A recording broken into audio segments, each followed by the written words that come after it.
Alright.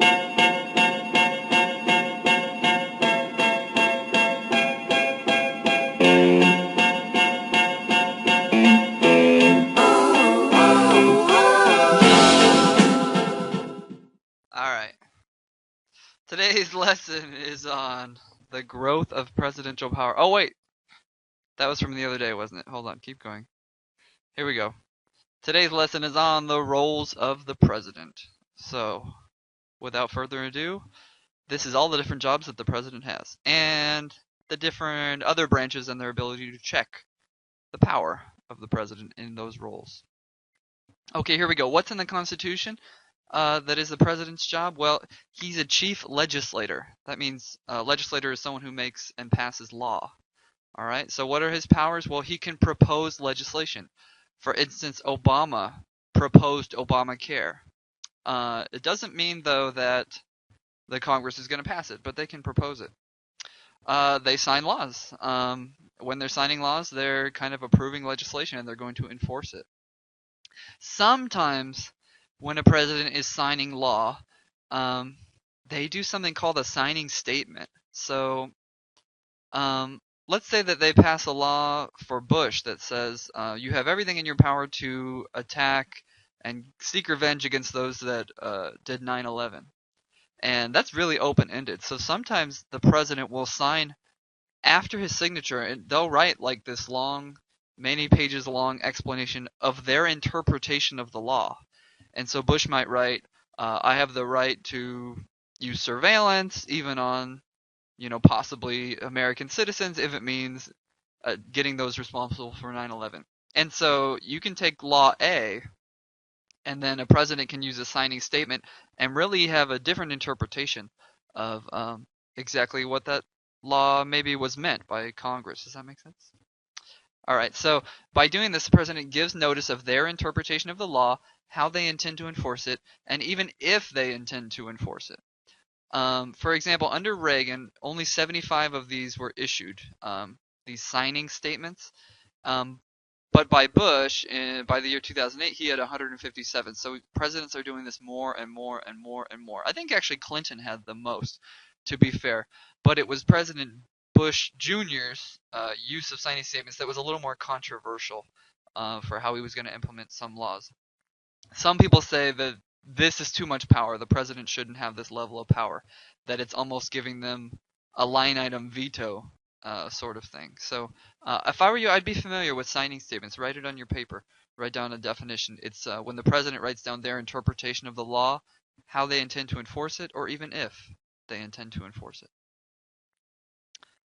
I think this is a biased figure because Clinton did more, but there you go. These are different.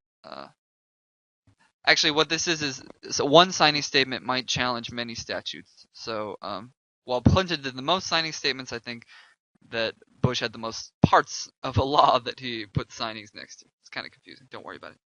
Okay, what else can the president do? They can veto legislation, all right? They don't like a law? They can say, I veto it. I'm not going to pass this law. And we know then it can bounce back to Congress and they can pass it over their head with a 2/3 vote. However, the president does not have a line item veto power.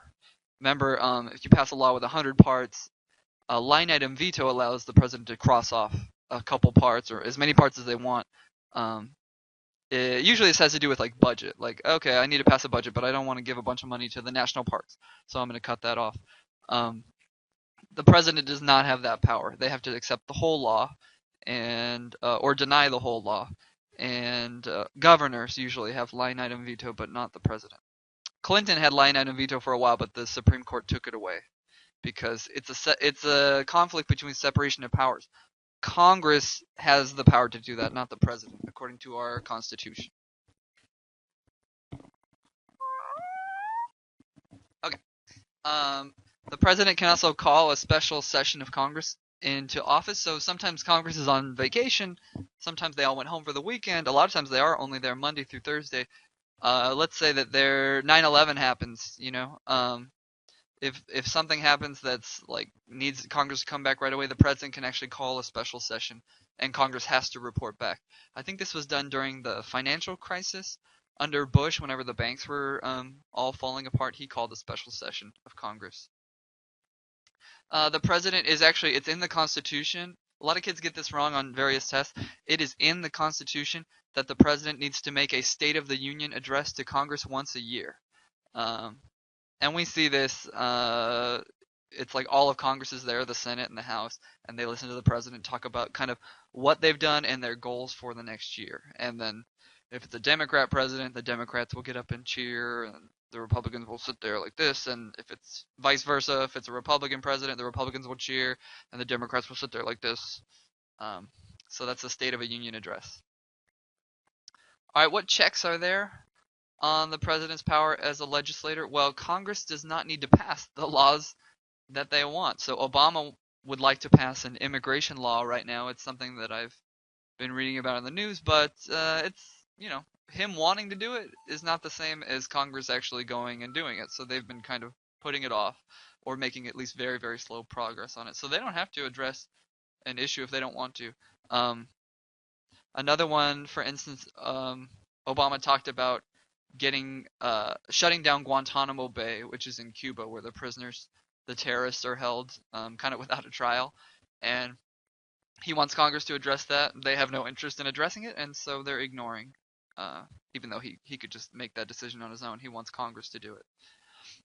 Congress can override any presidential veto with a 2/3 majority vote in both houses. We should be very familiar with this by now. All right, what's another job of the president? He's the chief executive. All right, what are the powers of a chief executive? Where in Article 2 of the Constitution, there's something called the Take Care Clause that says the president can enforce laws, treaties, and court decisions. All right, here it is. The president must take care that laws be faithfully executed. It's a very broad statement again. This clause has been used to justify one of the president's powers, which is impoundment. This is kind of actually, I think it is one of our vocab words. Impoundment is whenever Congress passes a law. Let's say they give the president $1 trillion to spend on their budget. That's about what our budget is today. They give him $1 trillion. The president can say, "That's nice. I'm actually not going to spend 200 billion of those dollars because I believe that government should spend less money." And in the past, there's been arguments with this, like, doesn't he have to spend that money? We passed it for him. Well, the power of impoundment says no, the president doesn't have to spend that money. And I believe the courts have decided impoundment is okay. It's a legal thing, no problem. Can you guess what type of president would be more likely to use impoundment? A Democratic president or a Republican? Probably a Republican president. Yep. What else has the Take Care Clause justified? It's justified Lincoln's suspension of habeas corpus during the Civil War, arresting Southerners or arresting people that were against the North or the United States and holding them without a trial. All right. Or how about our recent Bush and his electronic eavesdropping? That's been justified with the Take Care Clause. And a similar thing with the FISA court and their ability to obtain warrants to conduct surveillance and listen in on citizens via the Take Care Clause with the president. The president can also appoint officials to office, and he can fire them. Uh-oh, someone's knocking. Okay, sorry about that. A student came and visited me for a second, so I had to pause it. So the president appoints officials to office and can fire them. This is like the cabinet. And actually a lot more than that. Federal judges, actually thousands of positions potentially. The president can issue executive orders. These are interesting. They're kind of like laws, but the Congress didn't have to pass them. There are some limitations on this. He can't just do whatever he wants. But a lot of stuff that has to do with the government and how the government acts, he can alter that with executive orders. So they do not need to be approved by the Congress. You probably can think in your history class of executive orders that you learned about. Like Executive Order, what is it? 9066, I think, that FDR issued in World War II that put Japanese Americans in concentration camps on the West Coast. You remember learning about that? You should remember from Korematsu versus the U.S. Or Lyndon Johnson, he issued Executive Order 11246 that required affirmative action for programs involving federal contractors. So if we're going to have people building freeways, we want to be fair racially in who we select as a company and make sure that they're diverse, that kind of thing with affirmative action. Or Bush, he used an executive order to create the Office of Homeland Security after 9/11.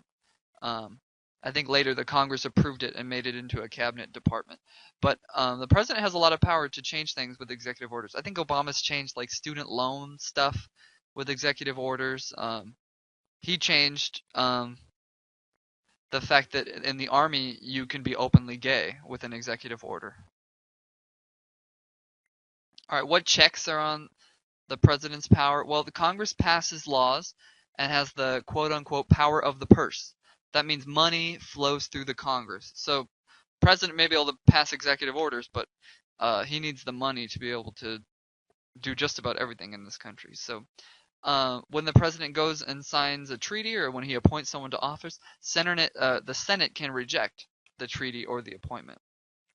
Of course, we know the president can be impeached by the House and removed by the Senate. And the Supreme Court can strike down executive orders. I don't have it on here, but Congress can actually also vote to nullify an executive order. I threw this picture in there because I think it's funny. American freedom, made in China. The president is also the commander-in-chief. This is usually said as related to the military, okay? They're the head of the armed forces. This is kind of a vocab term that you should be familiar with. Civilian supremacy. So it's important in a democracy that the general of the military, somebody that wasn't elected, that they're not the head of the armed forces, okay? And if you study history of the world, a lot of civilizations collapsed because a general got too powerful and tried to take over the country. So one way that we control that is by making the president in charge of the army, and the president has to be elected to that position, and so they're like the supreme civilian, or our army is controlled with civilian supremacy, that the normal person is in charge over the armed forces. No, this is the president.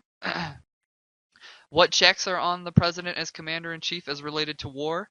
I bet you can think of one law that was passed that limits the president's wartime power, right? We learned about it in this class. So Congress is the ones that get to give the money for the military. So the president can be the head of the armed forces and try to take charge and maybe invade another country, but if Congress doesn't give them the money to do it, they're going to run out of resources really quickly.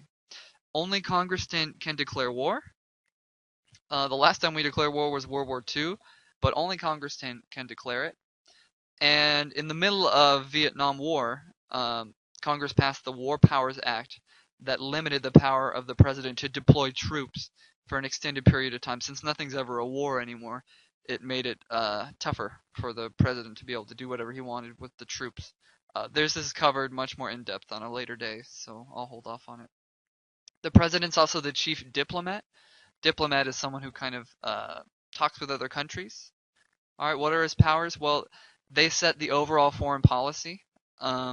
They decide kind of how we're going to treat other countries, who's our friends, who's our enemies.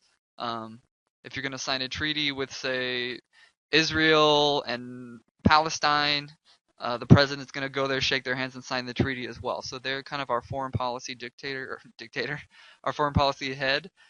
Make sure you know foreign policy means policy involving other countries. Foreign is like outside, so outside the U.S. This was confirmed in a court case, U.S. versus Curtis Wright in 1936. I'm not going to go into the details of it, but just know that that court case confirmed that it's the president's job to set our foreign policy. The president also appoints and receives ambassadors. An ambassador is someone who goes to another country and speaks on behalf of us, or maybe Germany has an ambassador and they travel to the US and they go sit in the Oval Office and talk with the president. So he appoints and receives them. That means that every president coming in might change up who the ambassador to Japan is, ambassador to England is. He negotiates both treaties and executive agreements. Executive agreements, I think, will be covered more in depth on another day, but they're basically a workaround. They're similar to a treaty, but you don't need Congress's approval on them. And it's become more and more common to use executive agreements instead of treaties. Actually, you don't need the Senate's approval like you would with a treaty. They also give diplomatic recognition to foreign governments. Example of this is During the 50s and the 60s, we refused to recognize China as a country. We said it was not legitimate. Just like I think today definitely today we refuse to recognize North Korea as a country. If we don't agree with you, if we think your right to exist is unfair and wrong, we say that you do not exist. I think it was Nixon, though, who first traveled to China and recognized China as a country. Um, it's funny, during the 50s and 60s, we recognized Taiwan, which is an island off the coast of China. We recognize that as the legitimate government of China. All right, what checks are on the president as the chief diplomat? Well, Congress appropriates funds related to foreign affairs, and the Senate can reject ambassadors and treaties if they're not happy with the choices that were made. The president is also the chief of state. They're like the ceremonial head of our nation. You see the president toss out the first pitch of baseball on opening day. President Bush could throw a nice solid strike because he owned the Texas Rangers. You see them give out the Medal of Honor at ceremonies for soldiers that return. You see them visit, Hurricane Katrina or Tropical Storm Sandy, and kind of do photo ops. You also see that other nations of the world usually separate like the presidential figure, the chief executive, from the chief of state. Like in Britain, the Queen is the chief of state. She's going to go around and shake hands with and throw out the first pitch, whereas the Prime Minister is their chief executive. But in the United States, we combine these offices. Oh my! How did that get in here? The heck? The president is also the chief jurist. Jurist meaning like judge. All right. So what are his powers? He can appoint federal judges. There are federal judges all over the country, and he gets to appoint them. This is an incredibly large power that we'll talk about more in our Supreme Court chapter. He can issue pardons. So if someone commits a crime and goes to jail, the president can pardon them from the crime itself and totally dismiss them. They can issue amnesty. For instance, President Johnson, after the Civil War, amnestied all the Southern soldiers and I think even generals, and basically said, we ignore the fact that you committed a crime and rose up against our country. These can be very controversial. Sometimes the president can even call and put a stop to somebody who's being put to death that night. You might hear this on the news, like they're waiting to see if there's a phone call. It's pretty rare that would happen. What checks are on this power? Well, the Senate can reject the federal judges that the president appoints, and senators can place hold on these appointments, and they can filibuster nominations. You see, they have no ability to check pardons and amnesty. Hey, that's it. We're done. Thanks for sticking with me on such a long lecture. I appreciate your patience. Here's a little more music.